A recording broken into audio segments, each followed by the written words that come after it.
to. La tud ukhidlat lakum bahimatul an'ami illa ma yusla alaikum. Terus ada lagi wa aufu bi ahdi ufi bi ahdikum. Ini contoh-contoh yang disebut oleh Imam Suyuti. Walillahi 'alan nasi hajjul bait. Maksud beliau dengan contoh-contoh itu begini ya. Misalnya kuluman 'alaiha fan, semua ini kalau kiamat nanti rusak semua. Pertanyaannya gini, Gus, lalu panitia kiamatnya gimana? Misalnya Israfil yang masyhur jadi panitia kiamat itu kan Israfil kan sekarang sudah pegang apa? Trompet. Kalau trompet pertama malam itu gunjang terus trompetnya cebrok baru separuh itu kan terus gak jadi kiamat. Maka ulama mikir ini yang ya sudahlah kecuali panitianya gitu mesti akhirnya karena kalau ini panitianya ikut guling apalagi wah trompet sama mana ini belum selesai kiamat kalau sudah apa jatuh bisa dibayangkan kan kalau niupnya dari atas jatuhnya di Kaliurang ya gitu dekat Mbak Marijan susah nyarinya itu. Makanya ulama selalu mengecualikan kuluman aliyafan itu ada pengecualiannya misalnya kecuali panitia kiamat. Sehingga di Quran itu ada pembenaran pengecualian itu yaitu ada ayat wa yahmilu arsya rabbika fawqahum yauma idzin samaniyah. Dadi wa yahmilu lan gawa arsya rabbika arase pangeran sira. Fawqahum kang pangeran sak dhuwure para malaikat. Sapa samaniyatun malaikat walu. Jadi ketika kiamat dahsyat itu masih ada malaikat 8 yang masih happy-happy saja. Masih santai saja. Karena dia panitia. Ini kalau sampai makanya masyhur. Ya, itu kan jadi yauma idzin wa yahmilu arsya rabbika fawqahum yauma idzin di hari kiamat itu ada malaikat yang masih enggak rusak yaitu termasuk 8 malaikat panitia apa? Ya. Maka Israel itu semoga ikut ngaji di sini Israel itu kacau. Kacaunya itu dia tahunya itu terlambat, masyhur itu. Setelah orang mati semua nanti di kiamat, kamu sudah tidak tahu, sudah mati. Ini saya tahu ya di kitab. Setelah mati semua, Allah tanya, Israel sudah mati semua, sudah Gusti. Sudah semua, sudah. Masih satu, mana Gusti tak coplok nyawane katanya. Kamu katanya. Wah setelah itu Israel sudah cabut sendiri nyawa kamu. Itu kesakitannya Masya Allah. Tapi dia sekarang belum tahu, kalau itu sakit belum tahu, sekarang itu belum tahu. Makanya semoga dengarin supaya tahu. Orang sakit terus, gimana sakit Gusti, sakit sekali. Terus Israel bilang gini, kalau saja saya tahu kalau dicabut nyawa itu sakit, saya tidak main coba cabut. Ternyata sakit, pakai cara apa saja. Jadi tapi dia itu nanti, nyesalnya nanti. Sekarang belum tahu, makanya terus masih main cabut aja itu. Jadi malaikat Israel ya itu tadi. Maka tetap ada pengecualian. Karena kalau nggak ada pengecualian kita kiamat semuanya rusak lalu. Nah terus ulama menambahkan lagi surga dan neraka.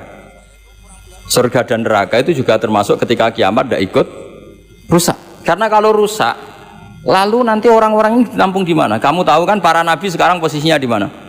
Surga. Para syuhada. Kalau ini ikut rusak, konstruksinya kan kacau semua. Jadi para syuhada, utamanya para nabi kan dijamin sudah di surga sekarang, enak-enakan, serba nikmat. Kemudian ada kiamat, gempa hancur lagi. Berarti kalimat surga enak-enakan kan keliru. Maka ada pengecualian lagi, termasuk surga dan neraka lah itu. Fama min amin illa wa yatakhayyalu fihi taksis. Ya, jadi makanya ini pentingnya ngaji ulumul Quran ya. Bagaimanapun UI itu didirikan para ulama dulu. Mulai dari ulama NU, Muhammadiyah semuanya ikut mendirikan apa? UI. Dulu yang mendirikan ya Ki Haji Wahid Hasyim, Mas Mansur dari Muhammadiyah semuanya ulama. Harusnya sekarang ya selalu punya ulama harusnya. Kalau tidak bisa harusnya ya akhirnya ngontrak ulama lucu kan ulama. Ulama kok kontrakan itu kan aneh. Bisa dokter. Makanya harusnya itu punya kader sendiri. Ini yang guru-guru VAI ini yang wajib itu. Insya Allah gitu. Ya saya teruskan lagi ya.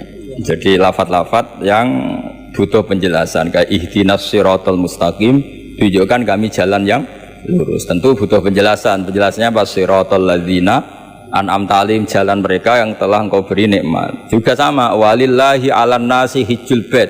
Semua manusia diwajibkan Allah haji.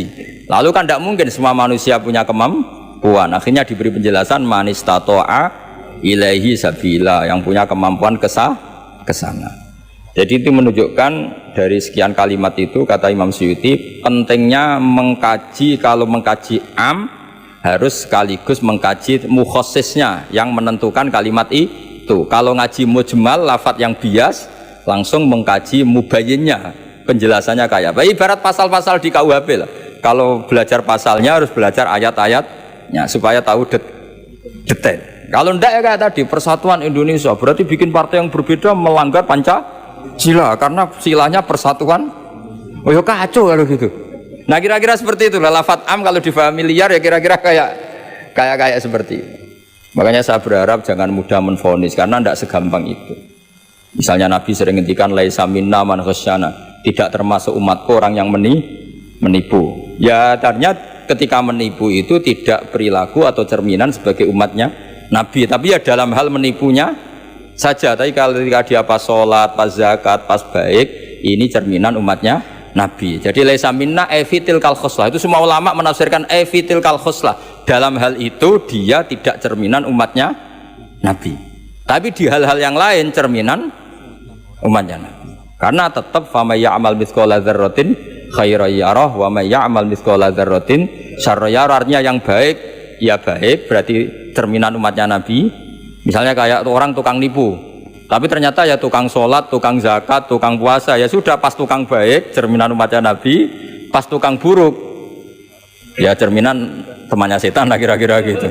Tapi jangan langsung wah sudah ini setan tok, ya keliru kamu, dia kan punya sisi baik. Ya sudah seperti Quran saja, baik ya roh, syarron ya roh, artinya semuanya ada catatannya sendiri. Fa may ya'mal mithqala dzarratin khairan yarah wa may ya'mal mithqala dzarratin syarran yarah. Ini saya baca lagi ya. Qala Ibnul Hassar minan nasi man ja'alal mujmal wal muhtamil bi izai syai'in wahid. Qal was-shawab annal mujmal al-lafdhu al-mubham alladhi la yufhamu al-muradu minhu wal muhtamil al-lafdhu al-waqi' bil wad'il awal. Ya, kalau mujmal itu lafadz yang global. Kalau muhtamil itu lafadz yang kayak iya kayak tidak. Saya ulang, kayak iya kayak tidak. Kayak iya kayak tidak itu imma karena bias, wa imma karena konteks. Saya beri contoh misalnya gini, saya punya pembantu ya, kalau dalam tradisi kiai itu punya anak dalam, terus bilang gini, Jong tamunya kasih kopi. Ya pagi-pagi ada tamu, saya bilang Jong tamunya kasih kopi. Ternyata tamunya itu perempuan atau orang yang nggak ngopi, kemudian disuguhi teh. Pertanyaannya anak dalam ini melanggar apa enggak? Tidak, karena kata kopi itu sebenarnya mewakili kata alat untuk menghormat tamu. Cuma saya sebagai kiai adalah elengnya itu kopi. Jika kopi itu bukan ibaratun anil kopi, anil kohwa, tapi ibaratun amma yukri bihid doifa. Itu memang harus ngaji, seperti itu kalau nggak ngaji nggak bisa. Saya melafatkan kopi itu adalah implementasi dari yang penting ada yang nyugati, bukan dengan makna kopi hitam. Sehingga misalnya tamunya kok disuguhi sprit, kebetulan dia milih sprit atau milih teh, saya juga sudah senang karena pembantu saya berarti sudah pinter, yaitu menghormat. Jelas ya. Ya sehingga kata itu sering nggak mengikat dalam agama ini. Sama seperti Rasulullah ketika bilang gini, kamu kata Nabi, ya Mu'ad inni uhibbuka, saya senang kamu. Berhubung saya senang kamu, fakul dubura kulli sholatin, sebagian riwayat fala tada'anna kulla sholatin, maka setelah habis sholat dubura kulli sholatin, kamu lafadzkan Allahumma a'inni ala zikrika wa syukrika wa husni ibadati. Kamu jangan pernah lupa berwiridan, ya Allah bantulah kami mengingat engkau, ala zikrika wa syukrika, mensyukuri nikmat engkau, wa husni ibadatik, dan ibadah secara baik kepada engkau. Pertanyaannya, ketika Nabi nyebut mu'at itu sebagai orang hanya mu'at, apa sebagai umat yang harus dilatih? Umat yang harus dilatih, sehingga siapapun boleh pakai wiridan itu. Nah makanya terus di balaghatul Arab itu ada aturan zikrul ba'di wa iradatil kul. Ketika nyebut sebagian, bisa yang dimaksud itu siapa saja. Ketika saya nyebut kopi, sebetulnya itu alat atau perangkat atau minuman yang dipakai hormat tamu, tidak harus bentuknya kopi hitam. Tapi kalau orang tertentu yang memang hobinya ngopi, ayo cari warung kopi. Memang dia anti minum teh, anti minum sprit, memang inginnya warung kopi, ya sudah, itu berarti makna kopi yang muayyan, yang memang maknanya kopi dengan makna yang khos. Jelas ya. Nah bayangkan Quran dan hadis itu potensi seperti itu ada. Makanya potensinya itu lafadz itu muhtamil, bisa iya, bisa tidak. Nah di sini ini pentingnya ngaji. Jadi sehingga ketika Allah ngendikan rijal sekalipun lelaki, kadang maknanya memasukkan perempuan. Misalnya gini, kalau kamu ngaji ilmu nahwu, hudal lil muttaqin, alladzina itu jamak untuk lelaki atau perempuan? Alladzina, lelaki. Tapi Quran itu untuk lelaki, tok apa lelaki dan perempuan? Dua-duanya. Tapi Allah ngendikan alladzina yu'minuna, bukan allai yu'minna, bukan pakai redaksi perempuan. Karena yang dimaksud lelaki adalah umatnya Nabi. Ya sudah, kalau umatnya Nabi ya semuanya umatnya Nabi. Tapi ada beberapa lafaz yang memang maksudnya lelaki, yang satu maksudnya perempuan. Caranya tahu itu ya lagi-lagi ngaji. Ya sudah, nggak ada jawabannya, memang harus ngaji. Nah itulah di Quran tuh banyak, ada lafaz mujmal, ada lafaz muhtamil. Saya beri contoh lagi bab zakat. Ini yang paling pokok bab zakat karena ini terkait fikih. Rasulullah itu menzakati tamernya. Tamer itu kurma. Ya, tamer itu maknanya apa? Kurma. Itu oleh semua ulama fuqaha, semua ahli fikih dunia mengatakan makanan pokok. Jadi yang wajib dizakati itu tanaman, makanan pokok. Karena apa? Ya kalau nuruti sunnah Rasul persis, orang Indonesia wajib zakat.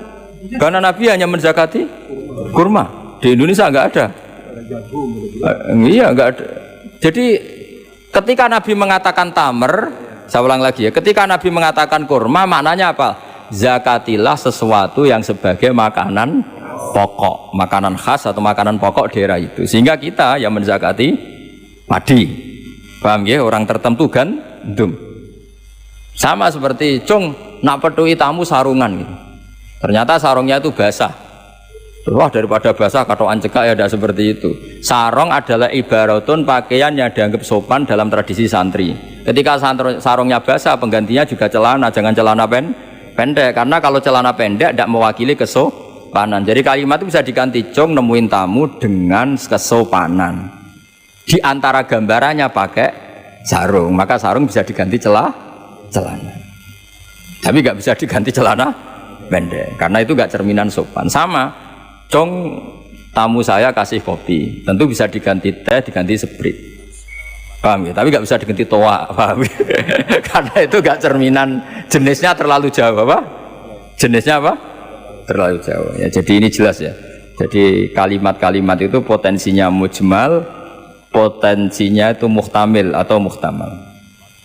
Wal farqu bainahuma annal mujmal yadullu ala umurin ma'rufah wal lafdhu mustarakun mutaraddidun bainahuma wal mubham la yadullu ala amrin ma'rufin ma'al qat'i bi anna syari' lam yufawwid li ahadin bainal mujmal bi khilafil muhtamil atau muhtamal.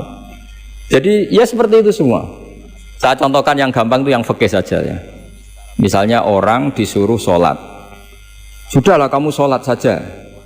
Ya tentu kalau waktu zuhur pikiran pertama itu ya sholat duhur, kalau waktu asar itu ya asar. Jangan pepeh kalimatnya gini, cung kamu sholat, waktu duhur sholat apa saja, qobliyah masjid atau tahiyat masjid, yang penting kan sudah sholat. Jadi semua kalimat itu pasti proporsional ya, semua kalimat itu pasti apa? Proporsional. Jika pertanyaannya secara fikih, kalau kita harus madhep kiblat dan sholat harus bergantung matahari, maksudnya Nabi ya tentu daerah-daerah yang ada mataharinya. Maka kalau yang nggak ada mataharinya, ada ketentuan lain yang nanti ikut menginduk yang ada apa? Mataharinya. Karena setiap hukum pasti ada muqtadul halnya, ada proporsinya. Makanya kata ulama fikih itu misalnya begini lagi, tak contohkan yang fikih aja yang gampang karena itu keseharian kita. Sholat itu batal dengan makan. Kalau kamu sholat makan batal nggak? Batal. Itu satu upo sudah batal enggak? Sudah kan? Itu bahasanya sholat batal bil akli dengan makan. Sekarang kalimatnya tak ganti, cung hormatilah tamu dengan ngasih makan. Satu upo cukup apa satu piring? Sama-sama kalimatnya makan. Mustake isa upo yang penting mangan. Tapi misalnya di bab sholat kok kamu babkan kayak menerima tamu ya kacau. Sholat itu batal dengan makan. Oh nak sak upo orang mangan. Seringnya mangan ya sak piring. Jadi di bab sholat batalnya makan itu cukup saupo. Tapi di bab hormat tamu minimal Sapirin. Kalimatnya sama-sama makan. Sama seperti yang saya ceritakan tadi, di bab wudu tangan itu sampai siku. Di bab kotu ya disarik hanya pergelangan. Padahal ayatnya ya tangan faktou aidiyahuma. Padahal pergelangan bahasa Arabnya itu ku apa? Alku.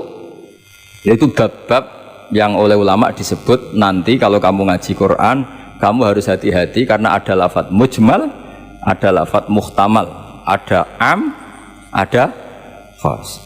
Ya saya kira demikian, nanti pengajian berikutnya nanti apa dicari, nanti tak umumkan pas ngaji aja. Assalamualaikum warahmatullahi wabarakatuh.